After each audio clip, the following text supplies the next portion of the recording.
How to add apps in Odoo. In order to add apps, you need to click on this apps option right here on your dashboard. Now, from in here, you can see all the apps that you actually can use. So they have a lot in here like UPS shipping, front desk, and a lot more. So Odoo is actually an artificial intelligence that actually compiles all the app in one place. So for example, you can search in here for AI in order to see all of the apps that actually uses AI, like this marketing automation, email marketing, and a lot more. So in order to install those applications, you need to head over and click on this install option.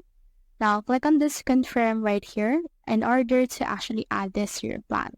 Once you have done this, this will check if you can actually add this particular application, but once it verifies that, it will add itself on your dashboard.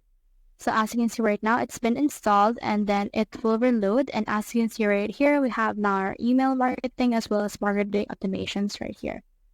So that's how you add apps in Odoo. Hope you helped.